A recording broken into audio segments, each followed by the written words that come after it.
Hallo und herzlich willkommen bei Podologie und mehr. Ich bin Andrea und heute zeige ich euch die Aufbereitung von meinen Instrumenten.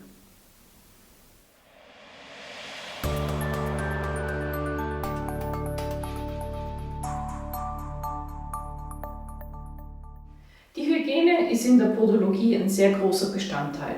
Finde ich auch sehr gut so, weil man will ja den Pilz des einen Patienten nicht in den nächsten Patienten einarbeiten. Oder wenn jemand ansteckende Erkrankungen hat, wie HIV, Hepatitis oder vielleicht einen multiresistenten Keim. Deswegen ist die Hygiene bei uns in der Podologie eines der wichtigsten Dinge. Deswegen wäre ich dafür, wenn Podologen, medizinische Fußpfleger, kosmetische Fußpfleger und wie sie die ganzen anderen Fußpfleger noch nennen, dass die alle mindestens diese Aufbereitung machen, die ich euch heute zeige. Wenn Sie vom Patienten kommen, habe ich es meistens auf einem Tablett liegen. Danach werden die Instrumente mit einer Bürste gereinigt. Sie werden dann in den Ultraschallreiniger reingemacht. Da bleiben sie mindestens 6 Minuten drinnen mit einer Desinfektionslösung. Danach werden sie eingeschweißt in eine Sterilisationsfolie.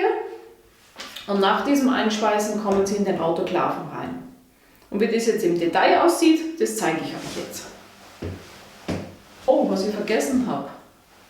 Handschuhe. Immer Handschuhe tragen in der Hygiene. Das hat alles seine Gründe. Viele meinen, man muss jetzt die Haushaltshandschuhe, die dicken, anziehen. Aber leider ist es so, dass diese dicken Haushaltshandschuhe meistens nicht chemikalienresistent sind.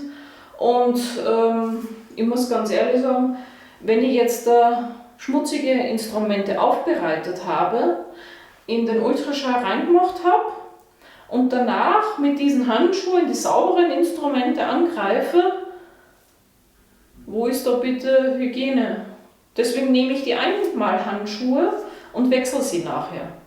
Das heißt, ich bereite auf und wenn es dann hier im reinen Bereich liegen, ziehe ich neue Handschuhe an. Somit habe ich die Übertragung von unrein auf rein nicht, was ich jetzt mit anderen Handschuhen hätte. Wir beginnen mal mit der manuellen Reinigung. Das ist so eine Reinigungsbürste.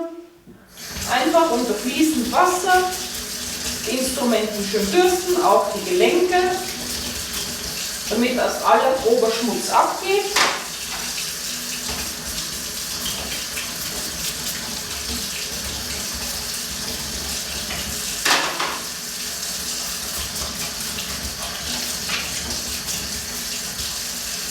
Und auch die Zangen immer schön aufmachen, damit dass man hier in die Gelenke reinkommt.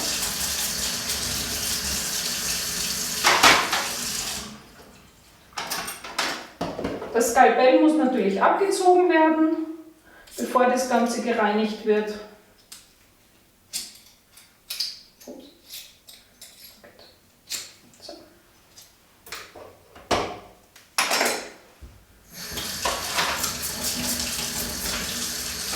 Auch das Doppelinstrument, das muss alles zuerst mechanisch gereinigt werden.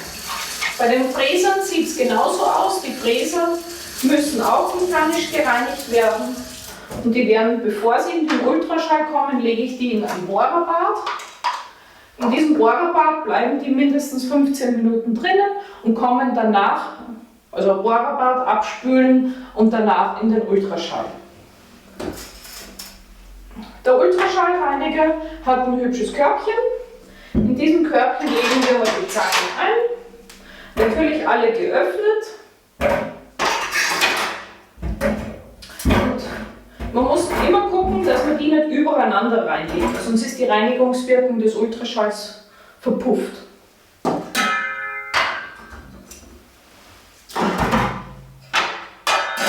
So.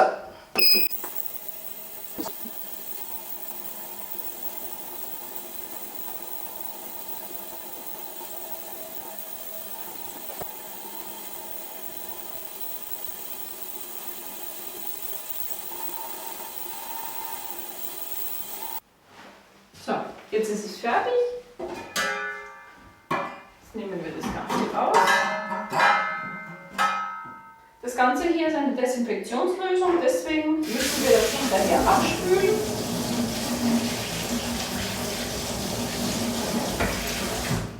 Und ich ich fasse die Scheren jetzt nicht an mit diesen Handschuhen, sondern leere die einfach mal hier hin. Jetzt machen wir den Rest der Instrumente rein. Hier haben wir unsere Fräser drin. Die müssen wir natürlich auch abspülen. Denn dieses Rohrbad hat den Vorteil, dass den Schmutz, der tief in den Fräsern drinnen sitzt, schon mal anlöst. Die richtige Reinigung erfolgt dann im Ultraschallgerät.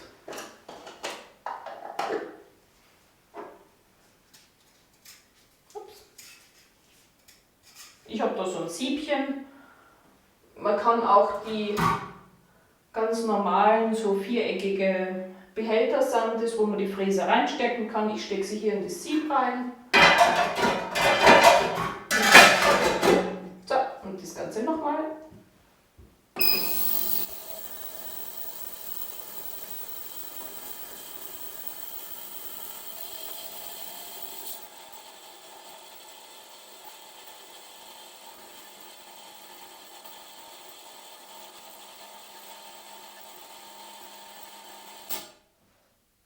Ist fertig. Wunderbar.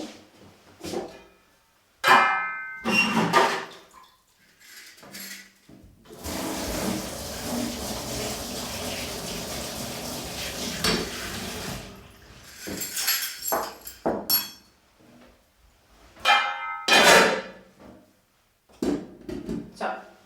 Wenn man jetzt 2 Mitarbeiter hat, ist es natürlich einfacher. Da macht einer die unreine Seite und einer die reine Seite.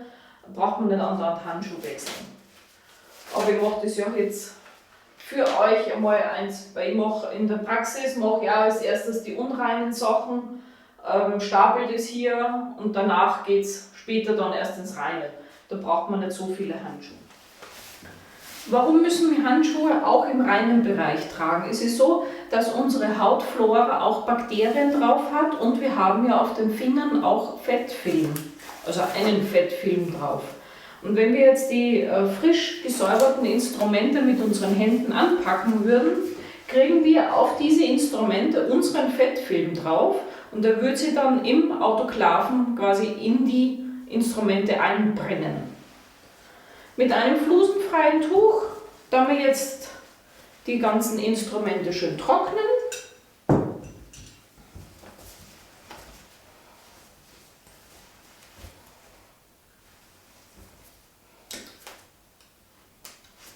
die großen Zangen werden geschlossen. Nachdem das Ganze getrocknet wird, wird es in Autoklavfolien eingepackt. Diese Folien haben eine durchsichtige Seite und eine papierähnliche Membran. Ich mache das meistens so, ich messe das ab. Es muss oben und unten etwas überstehen, damit dass der Dampf, der reinkommt, ordentlich arbeiten kann. Für das Große und für das Kleine.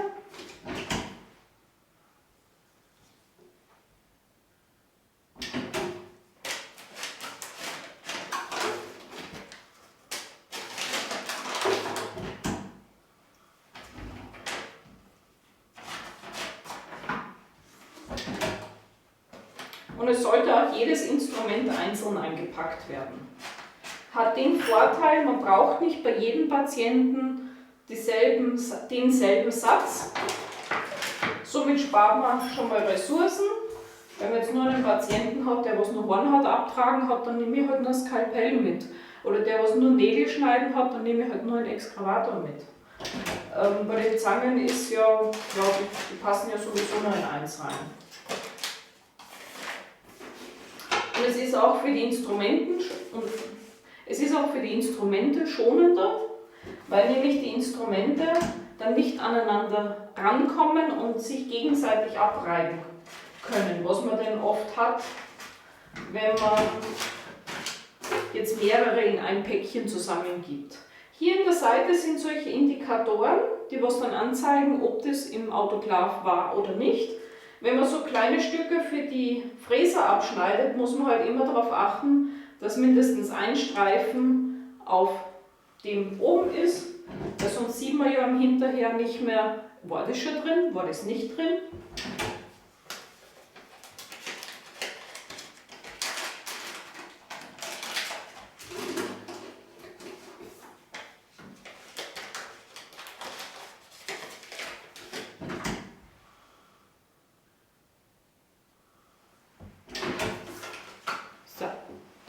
jetzt kommt das Ganze in den Autoklaven. Dazu stellen wir die Kamera mal.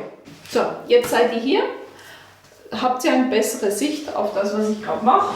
Und zwar, ich habe einen kleinen Autoklaven. Meine Praxis ist nicht so groß. Ich bin alleine hier in der Praxis. Da haben wir hier diese Tablett. Immer aufpassen, die sind heiß. Warum? Der Autoklav erzeugt einen Überdruck und auch Hitze.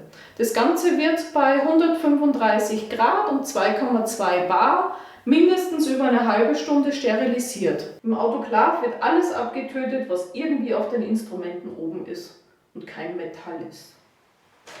So, man legt das Ganze hier ein. Gucken wir mal, wie man das ein kleines Puzzlespiel immer schön einlegen. Man kann auch Folie auf Folie legen, weil durch die Folie nichts durchkommt und das Ganze durch die Papiermembran muss.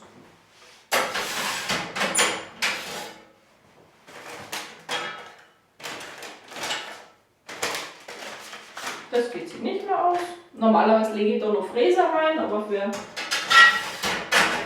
lassen wir es jetzt mal so. Und hier kommt auch normal noch eine Schere, also man soll nicht so halb leer betreiben, wie es jetzt gerade ist. Man soll ja immer Ressourcen schonen. So, danach machen wir schon zu. Und dann schalten wir den ein. Während das Ganze läuft, kann ich euch mal die Dokumentation sagen. Es gibt solche Dokumentationsbögen. Da trägt man ein das Datum, wer es gemacht hat, die Personalnummer, wenn man mehrere Leute hat, Sterilisatornummer, wenn man mehrere Sterilisatoren hat, welches Programm, Datum, Uhrzeit, Chargennummer. Die Chargennummer muss immer eine fortlaufende Nummer sein. Ich habe eine Nummer, die was aus dem Datum besteht und dann Schrägstrich die Charge, was mir der dann anzeigt. Wenn er fertig ist, zeigt er was an. Programm abgelaufen, normal, natürlich, die Kontrollindikatoren und die Freigabe und Unterschrift. Auf dem Sterilgut selber muss man die Chargennummer drauf machen und wenn das Ganze dokumentiert ist, kommt es erst danach in die schöne Schublade rein. Hier sind die ganzen fertigen Instrumente drinnen und die müssen ja dunkel aufbewahrt werden, deswegen in die Schublade damit. Und somit haben wir das Ganze. Ihr könnt mir gerne unten in die Kommentare irgendwelche Fragen reinstellen bezüglich der Aufbereitung von Instrumenten. Hat euch das Video gefallen? Lasst mir einen Daumen nach oben hier. Abonnieren nicht vergessen, die Glocke unbedingt klicken. Hier geht es weiter zu den nächsten spannenden Videos und wir sehen uns bald im nächsten Video. Eure Andrea, tschüss!